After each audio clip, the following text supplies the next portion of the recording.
All right, so we're going to be going over the changes for Mortenax Blade. Mortenax. I'm just calling him M Blade. It is what it is. Whatever. It's a Blade SP, right? So we're going to look at the changes for the character himself and Light Cone. So looking at the skill, the AoE skill, it consumed previously 50% of his HP. Dealing damage to enemies and additional, probably gonna be a word changing, and so all that. So now at level 1, so let's go look at level 10 just so we have a better understanding, is that it is just going to be consuming 10% of his max, or just HP in general. Dealing damage to enemies. If the current HP is insufficient, current HP will be reduced to 1, very similar to a lot of other HP related characters. Additionally, deals 4 instances of damage, with each instance dealing fire damage equal to 23% of his max HP. And then when not in the infinite fury state, or when current HP is 1 or lower, so just 1, I guess, you cannot use the skill. All right, cool.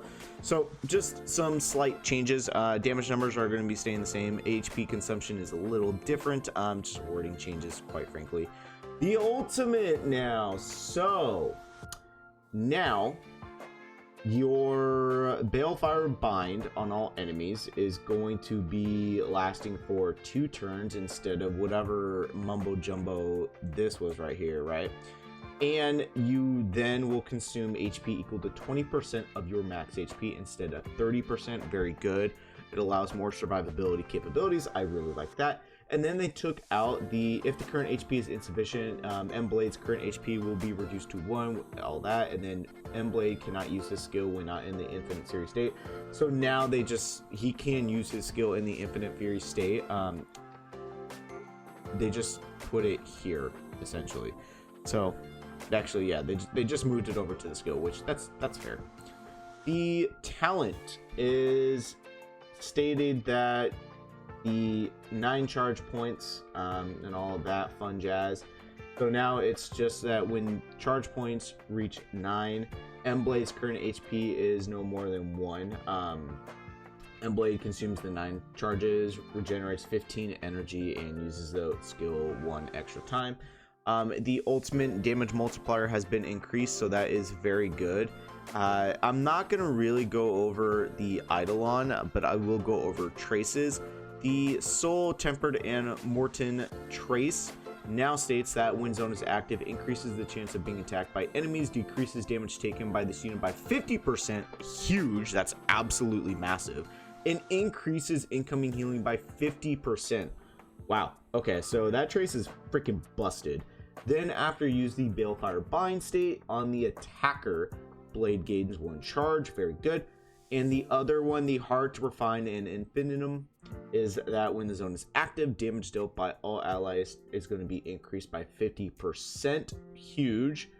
If other Nihility characters aside from M Blade in the allied team, ultimate damage dealt by all allied targets is going to be increased by 75%. Otherwise, damage dealt by M Blade additionally increases by 75%.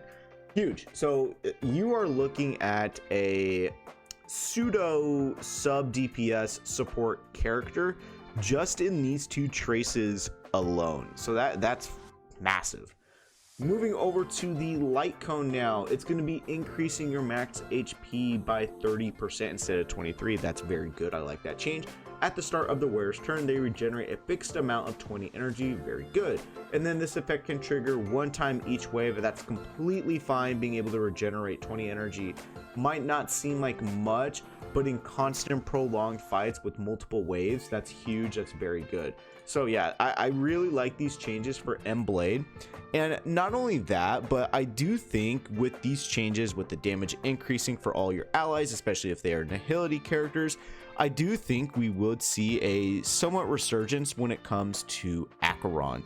I just think that M Blade, while yes, a lot of people are kind of lumping him with a Ashvale follow-up attack team, possible future SP Aventurine, I do think M Blade fits more so on an Acheron team, being able to allow her to do even more damage, getting a little bit of a pseudo revival in this current meta. But yeah, Blade is looking real good.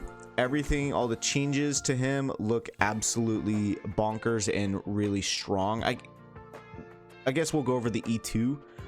When an ally target deals damage by using their ultimate, is considered as having launched a follow-up attack. The follow-up attack damage dealt by ally targets is increased by 75%. So you're essentially at E2, what, 75%, 75%. So you're essentially allowing an ally target to do 150% more damage. Again, looking at Acheron, mainly want to be doing damage to debuffed enemies, which Blade is also capable of reducing the enemy's defense. So you're looking at about 150, maybe even like 170, 180% damage increase for another Nihility specific character. Absolutely huge. Blade is looking like a really, really, really good character. Whether or not it's warranted to pull for him in comparison to possible future characters, which I will also make a video about that, who we could be looking at following M-Blade and a general progression in terms of pull planning. I think Blade is a very tricky situation because he benefits so many teams, but you really got to look at your own account and look at your own personal pull plan idea, what you want to do. I'll go more in depth in that other video, but yeah, it just, so far, based off of the V3 changes, Blade is looking like probably a top A to like bottom S tier character.